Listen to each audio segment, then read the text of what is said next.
Assalamualaikum semua, semoga kita selalu diberikan kesehatan dan keberkahan. Pada kesempatan kali ini, saya akan mempersembahkan sebuah cerita yang ditulis oleh Nyata 7404297, berjudul, Warisan Setelah Bapak Tiada.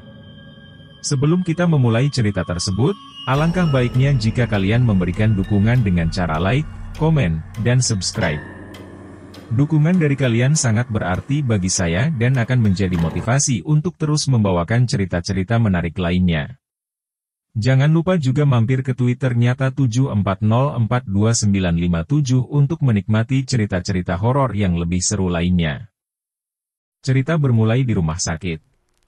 BCD monitor menunjukkan penurun detak jantung. Hampir sebulan lamanya seorang tua terkapar. Nafasnya terengah dengan tubuh mengelinjang menanti sakaratul maut yang seperti enggan mencabut jiwa. Hari itu langit belum terlalu menghitam, jam menunjukkan pukul 6 sore, di dalam ruang inap VIP, 3 orang anggota keluarga tampak berdiskusi serius dengan seorang dokter spesialis yang menangani pasien tersebut. Eutanasia, begitulah permintaan yang disampaikan oleh salah satu juru bicara dari ketiga anggota inti pria tua itu. Dokter yang mendengar permintaan tersebut cukup memahami kenapa mereka menginginkan agar si pasien tua diberikan suntikan mati, namun dia juga harus memastikan secara tertulis bahwa hal tersebut memang sudah disetujui oleh semua pihak agar kedepannya tidak akan ada gugatan yang dilayangkan pada dirinya atau rumah sakit tempat dia bekerja. Terlebih si pria tua itu juga masih memiliki istri dan anak lain yang pada saat itu tak menghadiri pertemuan. Singkat kisah, belum sehari berselang, selembar kertas permohonan bermateraikan 10.000 sudah diberikan ke pihak rumah sakit, surat yang ditujukan sebagai syarat dilakukannya hal tersebut.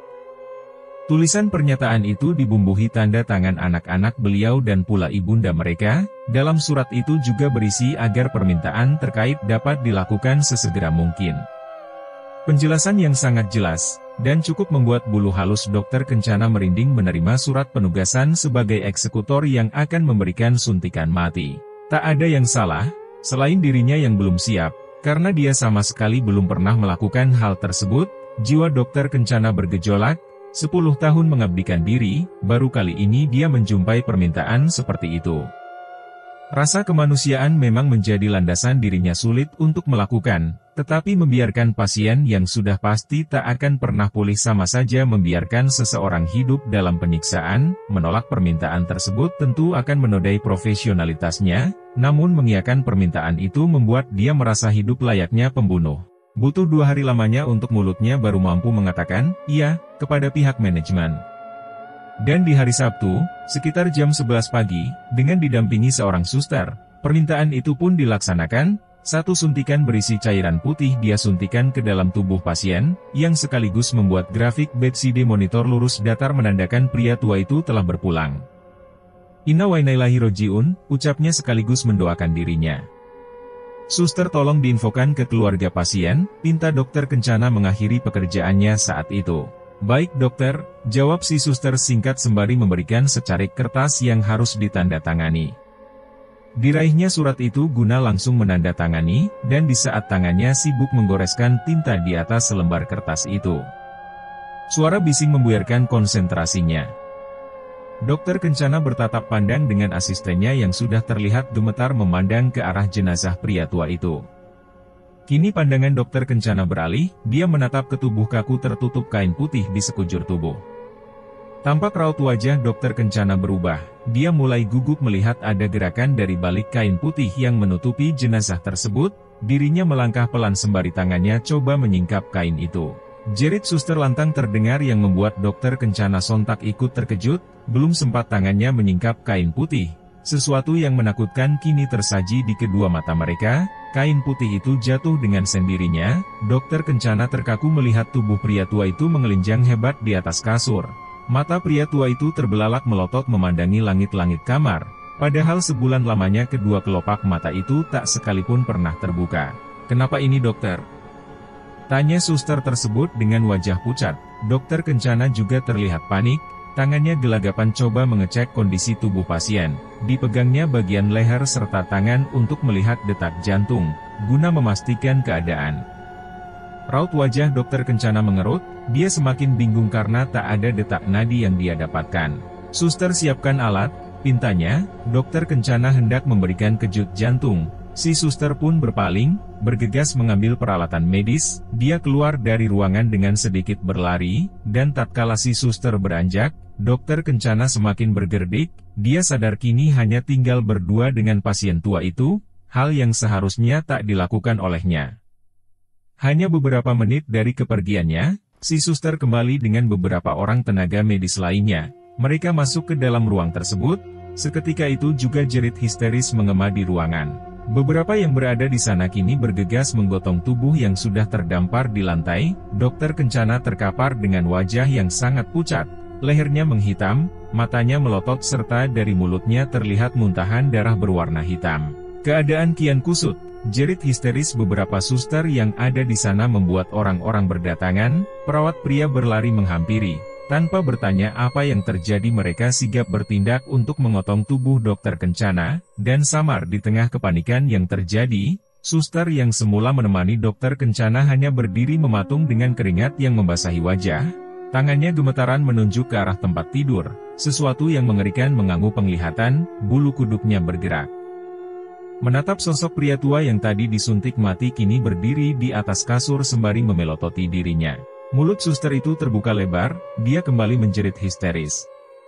Membuat perawat yang ada keheranan. "Santi! Santi!" ucap mereka kepada suster bernama Santi tersebut. Beberapa orang yang ada di sana merasa heran melihat dirinya mulai bertingkah aneh. Suster Santi terus mengadahkan tangannya, seperti orang menyembah, mulutnya berkata, "Ampun, maaf, saya tidak tahu apa-apa Pak," ucapnya berlinai air mata. Dirinya terus berjalan mundur. Santi benar-benar ketakutan, hingga sesuatu yang lebih mengerikan terjadi. Dia berlari, memanjat dinding dan melompat dari lantai 3 rumah sakit. Tubuh mungil itu terjun bebas, kepalanya menghantam kerasnya jalanan beraspal. Suster Santi tewas seketika dengan kondisi tubuh yang sangat mengenaskan. Jerit histeris mengema. Hari itu lembaran kelam terjadi di Rumah Sakit Budi Kasih, tidak hanya tentang seorang pasien tua yang berpulang karena disuntik mati, tapi juga tentang tewasnya 2 tenaga medis, Dokter Kencana dan Suster Santi, dan mulai dari sini awal teror itu dimulai. Cerita berlanjut ke rumah almarhum. Turut berduka cita atas meninggalnya Bapak Mangun Joko Dinigra, begitulah isi perkataan di karangan bunga yang berjejer menghiasi perkarangan rumah beliau. Pria tua itu memang bukan orang sembarangan, dia merupakan sosok pengusaha sukses nan tersohor, maka tak heran kematian dirinya mendapat ucapan bela sungkawa yang sangat banyak. 67 tahun sudah dia mengarungi kehidupan, dan di hari itu, sosok yang dikenal bersahaja tersebut akhirnya berpulang ke hadapan Sang Pencipta. Dirinya meninggalkan 5 orang anak dan seorang istri. Dava, Eka, Citra, serta Lukman merupakan keempat anak beliau yang menganjurkan untuk melakukan suntik mati kepada almarhum Pak Mangun, hal yang sebenarnya ditolak oleh istrinya Dwi di awal kisah. Sementara untuk seorang anak lainnya yang bernama Waradanu sama sekali tidak dilibatkan dalam pembicaraan penting tersebut. Sebagai anak tertua dirinya memang tidak dianggap, dan cenderung dikucilkan oleh saudara lainnya. Danu memang kerap menjadi biang masalah, dan sudah setahun lamanya dia pun tak pulang ke rumah. Malam itu langit sebenarnya indah bertabur bintang, suara jangkrik menambah sayu keadaan. Di depan teras, asap terlihat mengumpal di hempas nafas yang mencari kehangatan. Danu, begitulah sosok pria berusia 32 tahun itu dipanggil, tampak duduk di kursi anyam dengan wajah kusut. Hatinya gundah gulana memikirkan keadaan ayahanda yang seminggu ini selalu hadir dalam mimpinya untuk meminta tolong. Danu sejatinya belum mengetahui bahwasannya ayah tercinta kini sudah tiada. Keempat saudaranya memang enggan untuk mengabarkan, karena mereka khawatir dirinya akan menuntut harta warisan dari mendiang Pak Mangun. Sementara di tempat lain, 7 hari berlalu, tanpa ada acara tahlil yang dilakukan. Malam itu hujan turun dengan deras, namun di dalam rumah almarhum Bapak Mangun suasana terasa panas. Seorang wanita tua tampak menangis di kursi tengah menyaksikan pertengkaran hebat di antara keempat anaknya yang saling bertikai memperebutkan hak waris almarhum. Hal yang sebenarnya terlalu dini untuk dibahas, terlebih baru seminggu lamanya Pak Mangun berpulang, dan sang ibu Dwi juga masih hidup. Namun apa hendak dikata, ketamakan hadir di dalam hati anaknya, terlebih kala mereka mengetahui dari mulut Pak Darman, salah satu orang kepercayaan Pak Mangun yang mengatakan secara tertulis akan wasiat yang telah diamanahkan padanya, di dalam secari surat bertanda tangan asli, ternyata Pak Mangun sudah membuat hak waris sebelum dirinya meninggal, di mana lebih dari setengahnya jatuh kepada putra pertama yaitu Waradanu, dan pembagian akan dilakukan 100 hari selang Pak Mangun berpulang. Tak hayal mengetahui hal itu membuat isi otak anak lainnya mendidih. Mereka bukan hanya memperebutkan jatah sisa warisan, tapi salah seorang dari mereka malah berniat jahat untuk menyingkirkan saudaranya tersebut. Suara bantingan pintu menjadi akhir pertikaian malam itu. Dava anak tertua pergi meninggalkan rumah dengan wajah memerah. Dirinya sangat marah karena ketiga adiknya menginginkan pembagian hak waris yang sama besarnya. Tak lama dari kepergian dirinya, Eka pun beranjak pergi. Tak ada sepatah kata yang terucap dari mulut wanita 28 tahun yang memiliki satu anak itu. Langkahnya tetap ringan meninggalkan ibunya yang masih menangis sedari tadi. "Ibu mau kemana?" tanya Lukman. Ibu Dwi tidak mengindahkan pertanyaan putra bungsunya itu. Dengan air mata yang masih berlinai, dia masuk ke dalam kamar tidurnya. "Mbak Citra, temani ibu," pintanya kepada kakaknya tersebut. Lukman berharap Citra akan menyusul ibu mereka, namun keluarga Pak Mangun memang sepertinya sudah dibutakan oleh harta. Permintaan itu malah mendapatkan balasan sinis. "Kamu urus saja sendiri," bentak Citra sembari meninggalkan si bungsu di ruang tamu. Lukman coba menenangkan jiwanya yang sebenarnya sudah tersulut amarah melihat perilaku saudara kandungnya. Si bungsu duduk termenung sendiri. "Nak, kamu hati-hati," gema suara Lukman merasa kaget. "Siapa itu, Ibu?" teriaknya sembari menatap sekitar. Tak ada seorang pun di sana. Bulu kuduk Lukman bergedik. Suara bisik itu terlalu nyata, peringatan bahaya yang seakan disampaikan untuknya. Cekrek, cekrek, suara pintu terkunci yang membuat Citra mengecilkan suara volume HP-nya. Dia melepaskan headset yang bersanding di daun telinga kirinya, matanya menatap tajam ke arah pintu kamar. Kaki Citra coba beranjak dari atas kasur, dan belum juga dia melangkah, jantungnya langsung berdebar hebat. Dia dikejutkan oleh suara gedoran keras, seperti seseorang sedang memukuli pintu kamarnya. Citra sempat tersentak, tubuhnya terasa kaku, sebelum jaringan di otaknya kembali tersuplai darah. Ini pasti kerjaan Lukman, pikirnya. "Anjing kamu ya," maki Citra yang kini tersulut emosi, dan hendak melabrak adiknya tersebut. Dirinya membuka pintu. Segudang kata makian sudah menumpuk di mulut dan hendak dia lontarkan secara kasar. Tangannya meraih gagang pintu. Pintu itu terbuka. "Lukman anjing!" teriak Citra hendak memaki, namun perkataan itu seketika terhenti seiring dengan matanya yang terbelalak menatap sosok yang ada di depan pintu. Citra bergedik, mulutnya tak lagi dapat berbicara, suaranya seakan tertahan, sekalipun dia sudah merasa berteriak dengan sekuat tenaga. Desi suara erangan sosok pocong dengan wajah borok yang sangat mengerikan. "Tidak. Pergi. Bukan Citra, tidak. Bukan Citra," ucap dirinya membela diri dengan terbata. Sosok itu mencengkram tubuh Citra. "Ampun," teriak dirinya kesakitan. Jeritan itu mengema di rumah Pak Mangun, namun keadaan hujan deras membuat suara minta tolong tersebut menjadi samar terdengar di kuping Lukman. Adik bungsunya seperti mendengar rintih jerit kesakitan, namun Lukman enggan untuk mengecek apa yang terjadi, terlebih karena perlakuan Citra padanya tadi. Tak ada yang mengetahui keadaan Citra saat itu. Barulah ketika pagi, kala Ibu Dwi melakukan aktivitas rutin seperti biasa, dirinya langsung menangis histeris yang membuat Lukman beserta dua pembantu mereka berkumpul di halaman rumah. Pagi itu Citra ditemukan tewas dengan kepala pecah, beberapa otaknya bercecar di tanah, dan yang lebih mengerikan kedua tangan dan kakinya dalam kondisi patah, begitu pula di bagian leher hitam memar, seperti ada seseorang yang memang membunuh dirinya. Pelis lain membentang di beberapa titik rumah kediaman Pak Mangun. Lukman menjadi sosok yang paling lama diinterogasi oleh pihak berwajib kala itu. Cerita berlanjut. "Rumah ini semakin membuatku gerah," guman Eka. Dava memalingkan pandangan, ucapan itu seketika menyulut emosinya.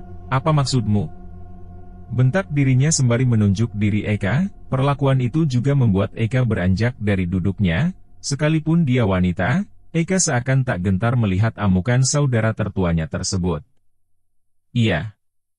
Aku gerah sama semua yang ada di dalam rumah ini," teriaknya membalas perkataan Dava dengan suara yang lebih lantang. Tangan Dava seketika bersarang di wajah Eka, melihat istrinya mendapat perlakuan kasar.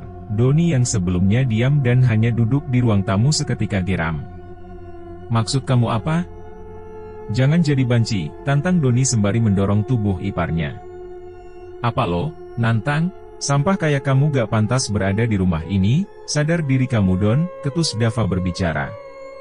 Terus hina keluargaku," balas Eka yang kembali berteriak. Membela suaminya, perkataan lantang itu kian membuat keadaan rumah semakin memanas. Dava hendak melayangkan tamparan namun isak tangis Ibu Dwi menjadi penenang keadaan yang sedikit menurunkan tensi di antara keduanya.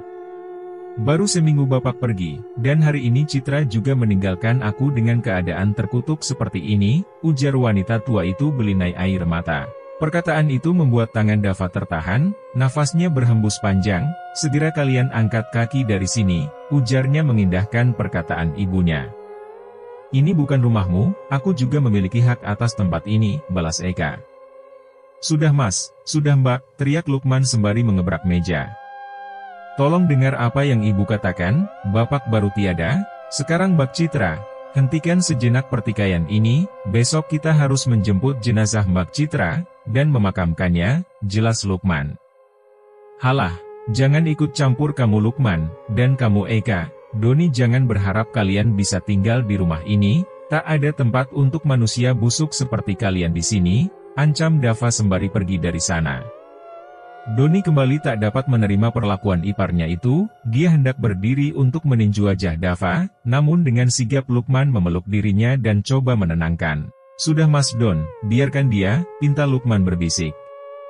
Kepergian anak tertua itu membuat suasana menjadi hening. Baik Lukman, Doni, Eka maupun Ibu Dwi tak mengeluarkan sepatah kata. Hampir 10 menit keheningan itu berjalan, sebelum ucapan Doni memecahkan kebuntuan. "Ayo pulang," pinta Doni pada Eka. "Apa tak sebaiknya menginap di sini saja Mas? Sudah malam, kasihan Lena," ujar Lukman memikirkan keadaan keponakannya yang sudah terlelap di kamar. "Sudahlah, bila kami tetap di sini yang ada Masmu akan membunuh kami," celoteh Doni kesal. "Aku tunggu di mobil ya," lanjut Doni berbicara sembari beranjak pergi dari ruangan. Eka terdiam melihat sikap ketus suaminya. Dia merasa canggung untuk berbicara di saat seperti ini. Terlebih dialah biang kekacauan tadi. Tak lama berselang Eka pun bangkit. Dirinya segera masuk ke dalam kamar. Digendongnya Lena yang masih pulas dalam mimpi indahnya. "Aku pulang Ibu," ucapnya pamit sekaligus pergi dari sana.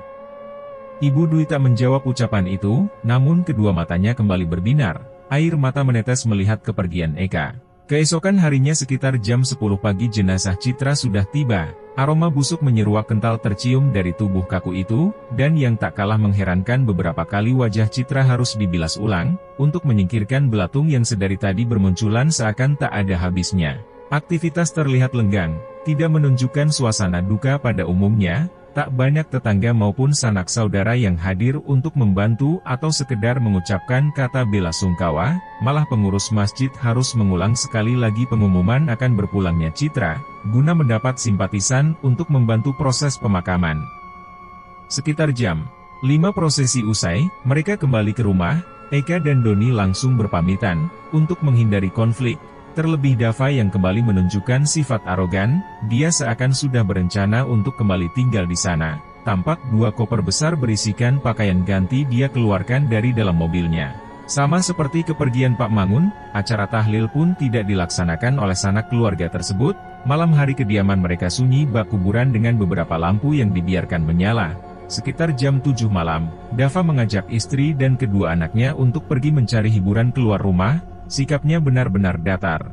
Malah untuk sekedar berbasa-basi menghibur ibunya yang sedang terpuruk pun tidak.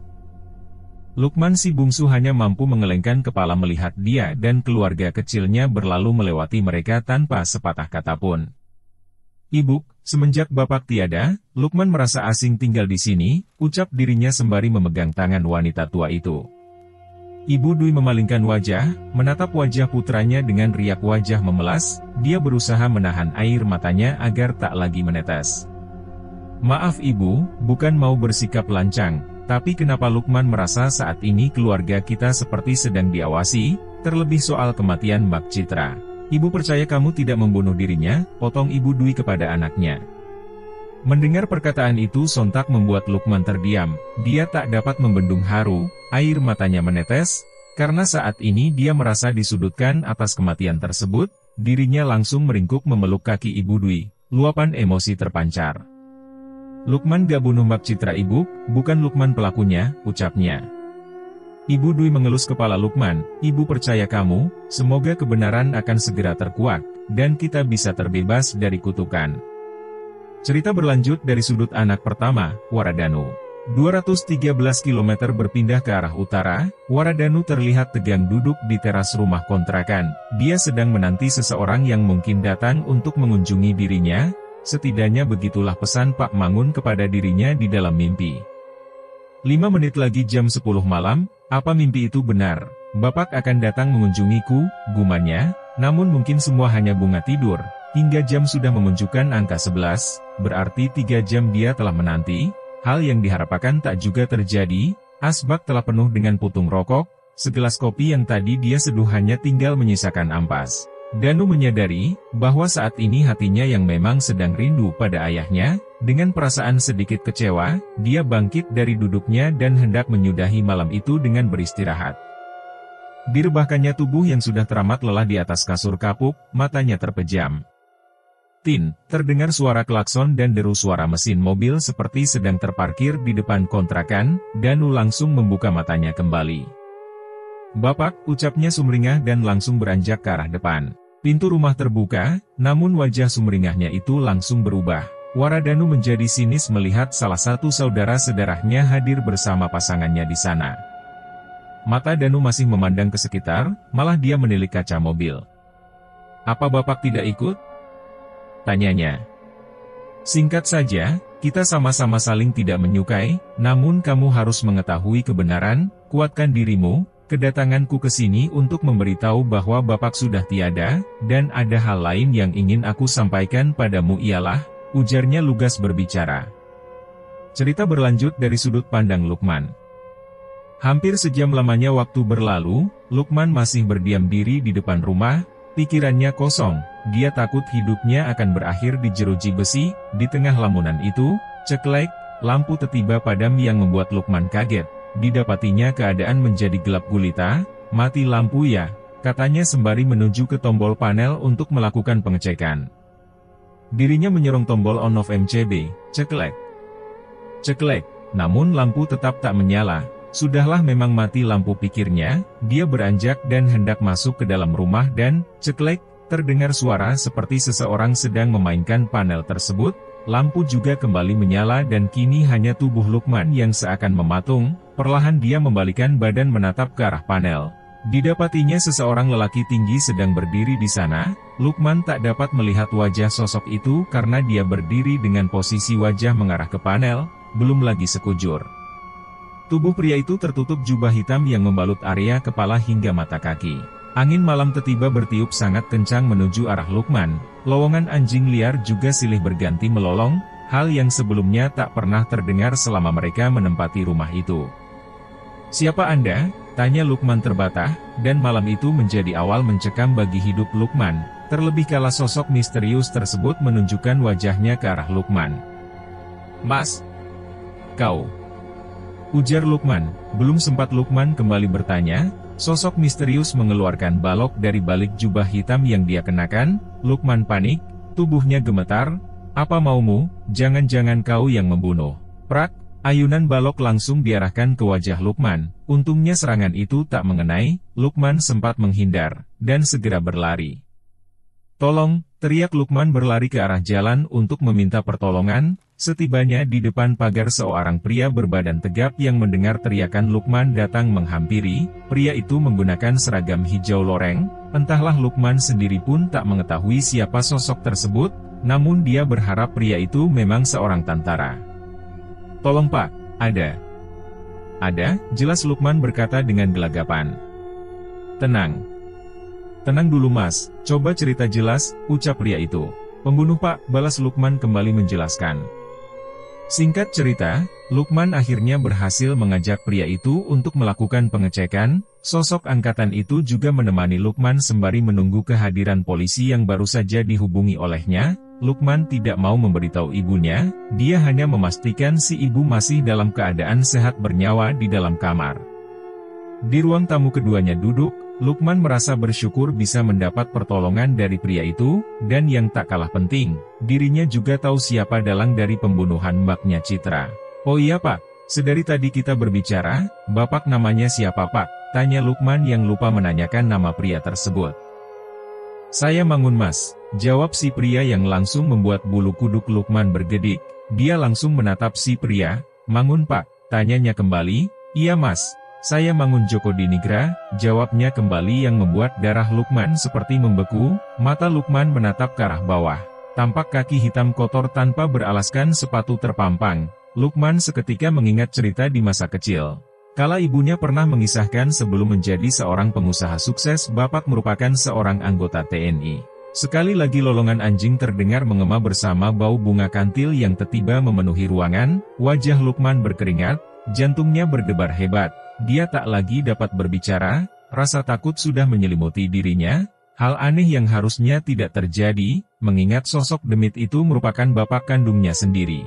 Perlahan Lukman mengangkat kepalanya, memberanikan diri untuk menatap. Seketika itu juga nafas Lukman langsung terengah, dadanya merasakan sesak kala melihat sosok pria itu merupakan demit berwujud almarhum, namun dengan penampilan yang sangat mengerikan, di mana wajah almarhum gosong, dengan beberapa luka menganga yang mengeluarkan nanah berwarna merah. Sosok itu mengerang, desis nafasnya terasa kencang. Lukman dapat merasakan aroma busuk dari desis itu, sekalipun ada jarak 1 meter di antara mereka. Tubuh Lukman lemas, sungguh dia sudah tak lagi memiliki tenaga maupun keberanian untuk kabur dari sana, dan di saat frustasinya memuncak, dia merasakan seseorang memegang pundaknya. Lukman menoleh ke arah belakang dengan wajah pucat pasi. "Kamu," ucap Lukman yang langsung disambut oleh hantaman balok tepat di kepala. Lukman terkapar, pandangannya memudar, semua seakan menjadi gulita. Di tengah tenaga akhir, kembali dirinya melihat sosok almarhum ayahanda memanggil dirinya. "Nak, kamu harus hati-hati," begitulah pesan terakhir tersirat masuk ke dalam daun telinganya. Matahari belum terbit, langit masih berwarna hitam kebiruan. Rumah Pak Mangun kembali digemparkan dengan tubuh Lukman yang terkapar di lantai. Adalah Ibu Iem, asisten rumah tangga yang bekerja di kediaman itu, menjadi orang pertama yang mendapati majikannya dalam kondisi tak berdaya. Lukman langsung dilarikan ke rumah sakit, hanya Ibu Dwi yang berada di sisi. Sementara Dava tidak pulang di hari itu, Eka yang sedari tadi coba dihubungi juga tak mengangkat panggilan beliau. Cukup lama wanita rentan itu menanti, sebelum dokter yang menangani Lukman keluar untuk memberitahukan hasil diagnosa. Bak petir menyambar di siang hari nan cerah, hati Ibu Dwi semakin tersayat kala dokter mengatakan pembuluh darah di kepala Lukman pecah, yang membuat anaknya itu tak akan lagi dapat bergerak maupun berbicara. Tubuhnya lumpuh total dan hanya keajaiban yang mungkin dapat merubah takdir hidup Lukman. Begitulah penjelasan yang didapati dirinya. Dia hanya bisa duduk termenung, menangis sembari coba memberikan pesan kepada anaknya Dava dan Eka. Barulah sekitar jam 2 siang bala bantuan datang. Eka dan Doni tiba di rumah sakit menemani dirinya. Setelah berdiskusi cukup panjang, akhirnya Ibu Dwi mau meninggalkan si bungsu. Dia akan pulang bersama Eka, sementara Doni yang akan berjaga di rumah sakit. Di dalam mobil tak ada pembicaraan, Ibu Dwi hanya asik bermain dengan Lena, sementara Eka fokus menyetir. Kendaraan itu melaju normal. Di persimpangan kala mobil baru saja keluar dari jalan arteri, Eka tiba-tiba menepikan mobilnya dengan kasar. "Goblok!" bentak pengendara motor yang hampir menyeruduk mobil mereka. Eka hanya terdiam, dia memegangi kepalanya. "Kak, kamu kenapa?" tanya Ibu Dwi yang melihat putri tertuanya itu mulai bertingkah aneh. Eka membuka pintu mobil, kepalanya langsung mengadah keluar. Dirinya memuntahkan cairan hitam pekat. Ibu Dwi langsung keluar dari mobil melihat kondisi anaknya. "Astagfirullah, kamu kenapa nak?" tanya Ibu Dwi panik melihat anaknya memuntahkan begitu banyak belatung dan cacing. Eka mengangkat wajahnya yang membuat Bu Dwi semakin histeris. "Tolong! Tolong!" teriak Ibu Dwi. Eka menangis. "Ibu, ibu, sakit!" Melas suara Eka terdengar. Wajahnya memucat, dari mata, hidung maupun kuping darah segar bercucur, Eka pun ambruk di tempat. Setali dua rantai terikat, Eka segera dilarikan ke rumah sakit yang sama dengan Lukman berada. Ibu Dwi sibuk menelpon anak sulungnya namun kembali jawaban operator yang didapat. Nomor yang Anda tuju sedang tidak dapat menerima panggilan Anda. Tut, tut, entah berapa kali dia coba menghubungi, tubuh rentannya mencoba tegap, sekalipun tangis Lena juga mengganggu konsentrasinya. Samar dari kejauhan dia memandang, mata itu memicing melihat ada sosok pria yang dia kenal datang mendekat. Waradanu, ucapnya pelan. Sosok anak tirinya datang berkunjung ke sana, anak pertama Pak Mangun dari istri pertama. Apa kabarmu ibu? Sapa Danu pada wanita tua itu, maaf tadi aku ke rumah namun tidak ada siapapun, aku dapat kabar dari Ibu Kiem kalau kalian ada di rumah sakit ini, jelas dirinya berbicara. Ibu Dwi langsung menangis, tangannya menggenggam jemari Danu, selamatkan anak-anakku, mereka juga adikmu, anak dari ayahmu, pintanya. Danu sejatinya belum mengetahui apa yang menimpa Eka, dia hanya mengetahui bahwa Lukman tadi pagi dilarikan ke rumah sakit. Sementara Ibu Dwi sedari tadi hanya terisak tangis tanpa dapat menjelaskan apa yang terjadi, barulah semua terasa benderang, kala Doni keluar dengan wajah menangis. Dia membawa berita duka, bahwa Eka kini sudah tiada, berita yang pastinya membuat Ibu Dwi hampir ambruk dan jatuh pingsan. Danu merasa bingung harus berbuat apa, dia masih memapah ibu tirinya yang tergulai lemas beserta anak dari adiknya Eka. Di sisi lain Doni mulai bertingkah aneh, dia berteriak melontarkan kata-kata makian yang membuat keadaan rumah sakit menjadi gaduh. Anjing kau Dava, aku bunuh kau, teriak Doni terduduk lemas di depan pintu Icu. Cerita berlanjut ke kediaman Ibu Dwi. Pengumuman innalillahi wa inna ilaihi rojiun, telah berpulang Eka Manyarahni binti Mangun. Sekali lagi innalillahi wa inna ilaihi rojiun, telah berpulang Eka Manyarahni binti Mangun, mohon kepada warga untuk dapat berkumpul di kediaman keluarga Bapak Mangun, ucap pengurus masjid menyampaikan berita duka tersebut. Kembali dalam bulan yang sama, kurang dari 2 minggu 3 anggota keluarga telah tiada, dan 1 orang hidup tak ubahnya mayat. Ada cerita menarik terjadi kala proses pemakaman Eka berlangsung, saat itu Dava yang baru tiba ke rumah kaget melihat bendera kuning terpajang di depan rumah. Dirinya berlari masuk dan mendapati adik wanitanya sudah terbujur kaku, air mata Dava pecah, Dava bersujud memohon maaf untuk apa yang terjadi, ucapan janggal yang seolah mengartikan kematian Eka ada sangkut pautnya dengan dirinya. Di hari itu juga Doni lepas kendali, dia melayangkan bogem mentah ke arah Dava, serta mengatakan bahwa kematian dari keluarga ini merupakan ulah Dava. Dava sedang menyantet keluarga mendiang Pak Mangun untuk mendapatkan hak waris tunggal. Anehnya di saat itu Dava tidak membalas, dia seperti menerima segala tuduhan yang dilayangkan padanya, hal yang pastinya sangat berbeda dengan sifat aslinya yang berapi-api, dia malah kembali bersujud di kaki jenazah Eka dan terus mengatakan maaf. Keesokan hari, untuk kali pertama acara tahlil diadakan, dan lagi hal yang cukup aneh terjadi, bukan saja karena semua berdasarkan inisiatif Dava, tapi kejadian horor yang terjadi di malam itu. Sekitar jam 5 sore, Ibu Dwi memergoki Dava sedang beradu mulut di ruang belakang, Dava malah terlihat sudah menggenggam sebilah pisau tajam yang hendak dihunuskan ke leher Doni. Bila saja Ibu Dwi tak melihat kejadian itu, mungkin Doni sudah tewas.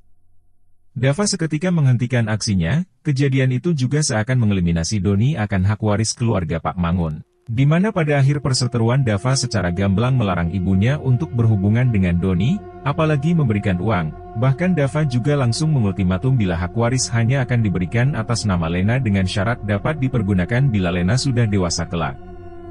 Tak ada pilihan baginya, karena memang selama ini Eka lah yang menjadi sosok penopang kehidupan keluarga kecil mereka. Tapi kini semua seakan sirna, Eka sudah tak lagi bekerja dan tak ada lagi bekal bulanan yang diberikan untuk dirinya. Hal itu juga yang membuat dia harus rela menerima tawaran Dava untuk menitipkan Lena hidup di sana. Usai pertikaian Doni pun segera pergi namun semua belum berakhir, ini hanya lembar pembuka, dengan nada lantang Doni mengancam akan membalas perbuatan iparnya itu. Suatu saat nanti, di jam 8 malam, kala tamu undangan sudah tiba, semua anggota keluarga telah bersiap, Danu pun terlihat hadir di acara tahlil. Anehnya malah Dava yang tiba-tiba hilang, dia tak mengikuti acara. padahal dia yang memohon agar Pak RT dan warga lain datang untuk bersama mendoakan ketiga anggota keluarganya yang telah tiada. Tak hayal melihat tak ada Dava maupun Doni membuat banyak warga bergeleng kepala, geli melihat tingkah laku keluarga Pak Mangun. Jam 9 malam, acara telah usai, warga terlihat asik menikmati wedang hangat yang disandingkan dengan beraneka ragam gorengan dan kue basah. Sepatah dua patah kata diucapkan warga.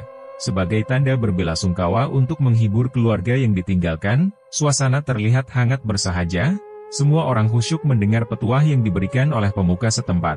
Namun di sela-sela kehangatan, samar suara erangan terdengar yang merubah suasana menjadi mencekam. Lukman tiba-tiba mengerang layaknya binatang buas. Tak hanya itu, dia mampu berdiri, matanya memutih, liur berbusa menetes di bibir. Dirinya tertawa menampakkan giginya yang meruncing tajam layaknya binatang buas. Jangankan tamu yang hadir, Ibu Dwi dan keluarga pun seketika bergedik, ngeri melihat apa yang terjadi pada Lukman. Banyak tamu berlomba keluar dari rumah untuk menghindar amukan Lukman yang mulai melempari benda-benda di sekitar. Hanya Ibu Dwi, Danu, Pak Ustadz Soleh serta 3 warga lain yang masih berada di sana. Mereka mencoba menenangkan Lukman dengan membacakan ayat-ayat suci Al-Quran. Semua mari bersama memohon pertolongan Allah. Tolong bacakan surat Al-Fatihah, pinta Ustadz Soleh. Secara bersama semua yang ada di dalam rumah melafalkan. Seketika Lukman meronta, meraung sejadinya. Ustadz Soleh lalu mendekat ke arah Lukman. Diambilnya air mineral ukuran gelas yang tadi disuguhi untuk para tamu. Bibirnya masih terlihat membacakan ayat-ayat suci. Air itu diusapkan ke kepala Lukman dengan terus melanjutkan doa. Asap keluar dari kepala Lukman. Dia mengelinjang hebat. Duar, terdengar suara ledakan hebat dari atas rumah. Astagfirullah, ucap mereka serentak kaget. Namun usai suara ledakan Lukman tak lagi meraung, dia jatuh pingsan. Pak Soleh meminta warga untuk bubar dan tidak menceritakan hal aneh yang terjadi di kediaman rumah Pak Mangun. Warga pun berangsur pergi, namun Ustadz Soleh masih setia menemani anggota keluarga. Danu yang semula juga ingin pulang, diminta oleh Ibu Dwi untuk tetap tinggal, karena ada yang ingin disampaikan oleh beliau padanya. Mereka duduk di ruang tamu. Hanya Indah istri dari Dava yang sepertinya enggan untuk mengikuti pembicaraan. Dia lebih memilih masuk kamar dengan alasan mau menemani kedua anaknya. Maaf Ibu Dwi, bukan bermaksud lancang. Sebenarnya apa yang terjadi dengan keluarga ini? Tanya Ustadz Soleh sopan. Ibu Dwi terdiam, tapi dia sudah tak dapat menahan diri, karena takut masih akan ada korban lain.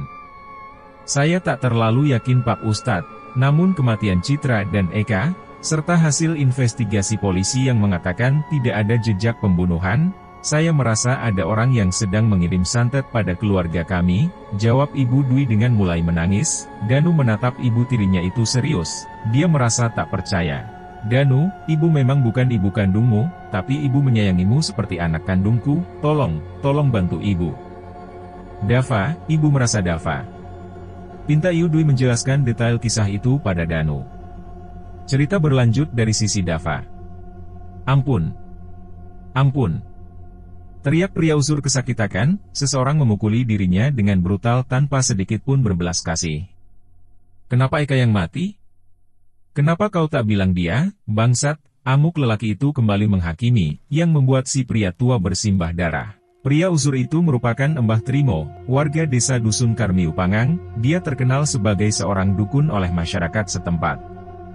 Puas menyiksa, lelaki berbadan tegap itu pun pergi dari sana. Dia membiarkan Embah Trimo terkapar tak berdaya. Dengan sedikit mengintai, dia menelik ke arah luar, memastikan tak ada seorang pun yang mengetahui aksinya. Sesudah dia merasa aman, segera berjalan menelusuri jalan setapak, ke tempat di mana dia meninggalkan motornya. Tangannya merogoh kunci di saku celana. Segera menghidupkan motor berkapasitas 250 cc itu dan, tep. Dia kaget karena ada seseorang yang kini memegangi tangannya. Apa yang sudah kau perbuat? Tanya seseorang yang membuat pria tersebut gugup. Kau? Apa mau kamu Danu? Pria itu kaget, bahkan tidak menyangka Danu ternyata mengikuti dirinya hingga sejauh ini. Apa kamu yang sudah membunuh Bapak, Citra dan Eka? Tanya Danu dengan mimik wajah serius. Bukan urusanmu, bentak Dava sembari menepis tangan Danu. Cerita berlanjut ke kediaman Ibu Dwi. Kali ini sudah 93 hari berlalu dari kepergian Pak Mangun, teror semakin sering terjadi, rumah yang sebelumnya nyaman itu kian terasa panas secara hawa, belum lagi sering terjadi penampakan makhluk-makhluk astral, terutama kehadiran kembali Pak Mangun dalam perwujudan pocong mengerikan yang acap kali membuat seisi rumah ketakutan. 7 hari lagi bulan akan memasuki masa puasa, cobaan yang berat harus dijalani oleh keluarga mendiang Pak Mangun. Tak hanya itu, Darman yang mengurus aset kekayaan Pak Mangun juga akan mengesahkan pembagian harta secara sah, sesuai dengan apa yang diminta almarhum. Rumah kini ditempati oleh Ibu Dwi, Dava dan keluarganya serta Lukman. Danu juga telah tinggal kembali di sana. Keputusan itu diambil dikarenakan dirinya memang salah satu pewaris kekayaan Pak Mangun, dan yang tak kalah penting ialah janji tersendiri yang sudah dinazarkannya. Cerita berlanjut keesokan harinya. Aku tak memiliki masalah denganmu, dan aku pun tak sepicik itu, aku hanya ingin kau percaya, ucapnya pada Danu.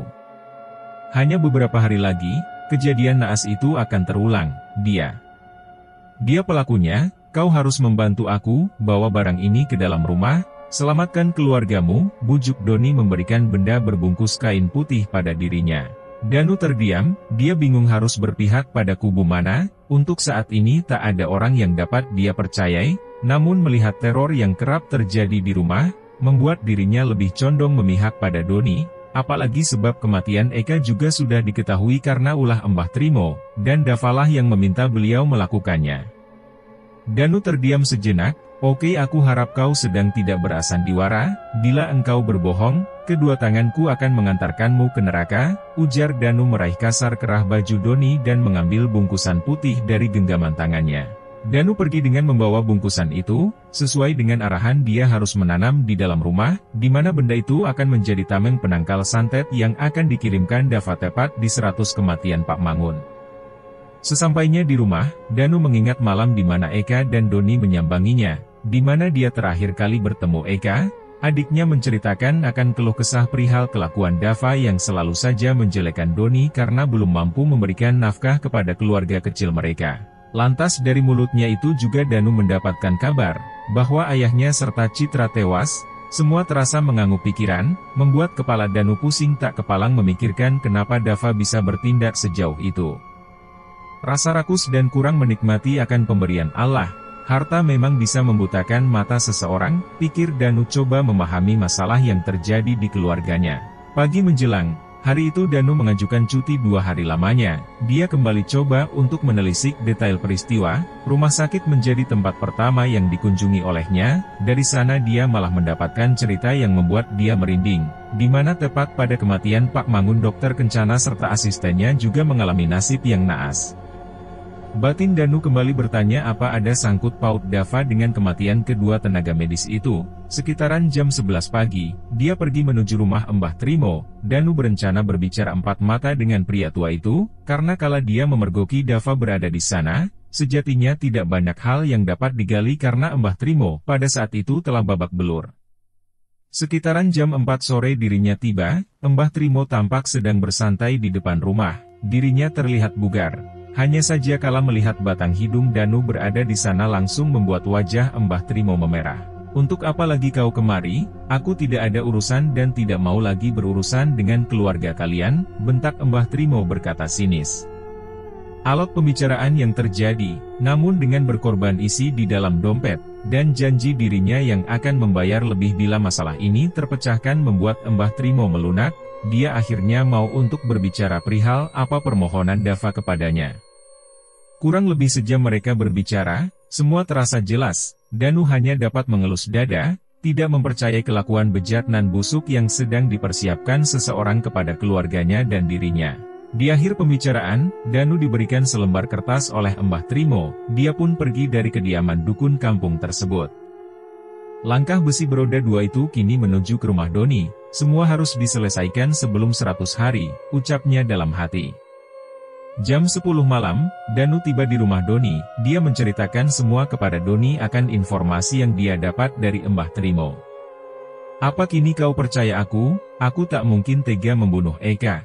Aku sangat menyayanginya. Bangsat kau Dava, aku akan membunuhmu, teriak Doni kesal mendengar cerita Danu pada dirinya. Aku memang miskin mas, Kalaupun Eka tak mendapatkan warisan aku tak peduli, aku sadar aku belum bisa memberikan nafkah, tapi tak seharusnya Dava membunuh dia, ucap Doni sesungguhkan sembari menangis. Danu coba menenangkan suasana, saat ini hanya berpikir jernih yang bisa membebaskan kita, nasihat Danu padanya. Singkat kisah hampir jam 12 malam, Danu akhirnya berpamitan, setelah mencuci wajahnya di kamar mandi Doni. Don, maafkan aku ya, di 100 hari Bapak, kamu datang, Eka layak mendapatkan hak warisan, pinta Danu padanya. Iya, terima kasih Mas, jawab Doni singkat. Dan akhirnya 100 hari mendiang tiba, acara tahlil kembali dilaksanakan, hari itu Pak Darman pun turut hadir, di mana setelah acara dia akan mengesahkan serta membagikan hak waris sesuai wasiat mendiang. Jam setengah 10, waktu yang ditunggu tiba, walau ada cekcok karena Dava sempat bersitengang karena hadirnya Doni, semua bisa teratasi. Danu mengambil alih keadaan dengan meminta semuanya untuk saling menjaga sikap dan diri.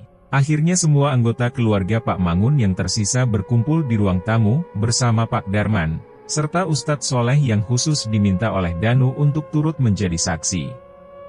Pak Darman mulai membacakan wasiat, satu persatu aset Pak Mangun dibagi sesuai dengan permintaan almarhum, dengan wajah sinis. Suka tak suka Dava akhirnya menerima keputusan itu, dan sesuai janji Danu, mendiang Eka juga akan mendapatkan hak waris yang nominalnya kurang lebih 500 juta rupiah. Doni tersenyum mendengarkannya, setidaknya hal itu dapat dia lakukan untuk sementara waktu. Setelah Pak Darman berpulang, sanak saudara itu masih berkumpul, Ustadz Shoeh juga masih diminta untuk berada di sana. Disitulah Danu mulai berbicara. Hak Eka 500 juta, yang akan diwariskan ke Lena. Dengan catatan uang itu akan dipergunakan setelah dia dewasa, uang akan didepositokan atas namanya dan dapat diambil kala Lena sudah berumur 18 tahun, jelas Danu, yang membuat Dava memandang Danu tajam. Dava tersenyum atas keputusan tersebut. Sementara Doni langsung terdiam, wajahnya kusut menampakkan ketidakpuasan. Selain itu ada hal lain yang ingin kusampaikan, ucap Danu kembali berbicara. Pertama aku bisa saja menuntut orang biadab yang memalsukan tanda tangan Ibu, Citra dan Lukman pada permintaan suntik mati kepada Bapak, ucap Danu yang membuat semua mata seketika menjadi tegang. Kedua untuk MU Doni, engkau sudah terlalu jauh melangkah untuk menguasai harta keluargaku, kau bahkan tega untuk membunuh dan menyakiti ipar-iparmu, walau kau salah, karena Dava yang sudah mengetahui rencana busukmu, pergi untuk mencari penangkal. Sayangnya dia tak menyadari bahwa kau menggunakan Eka sebagai tumbal kelakuan bejatmu. Di saat santet itu berbalik padamu, Eka lah yang menjadi korban. Ya semua tak bisa dibuktikan lagi karena Eka sudah tiada, tapi aku tak yakin Eka ikut ambil andil dalam perbuatan kejimu, dan kau juga yang membuat Lukman menjadi pesakitan. Sayangnya Allah terlalu mencintai adikku, sehingga kau tak berhasil membunuh dirinya. Doni seketika terdiam, wajahnya berkeringat dingin, matanya celingukan ketakutan menatap mata-mata sinis yang mempertanyakan kebenaran omongan Danu. Doni benar-benar terpojok dan tak berpikir Danu mampu untuk membongkar perbuatannya di depan umum. Aku tidak melakukannya, jawab Doni membela diri.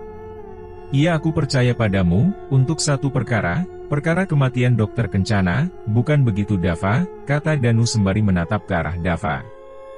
Apa karena 2 miliar yang diminta Dokter Kencana membuatmu gusar? Kala dokter itu mengancam dirimu dan Eka, Dokter Kencana akan membeberkan bahwa kalian memalsukan tanda tangan Ibu, Citra dan Lukman, bentak Danu berbicara. Apa itu benar Dava? Apa kau tega membunuh bapakmu sendiri, durhaka? Terkutuk kamu, maki Ibu Dwi sembari menangis histeris yang membuat suara gaduh keras terdengar, dan di saat krusial tersebut, tiba-tiba angin berhembus kencang, menjatuhkan foto besar almarhum Pak Mangun. Semua sempat terdiam, hanya Doni yang tampak tersenyum.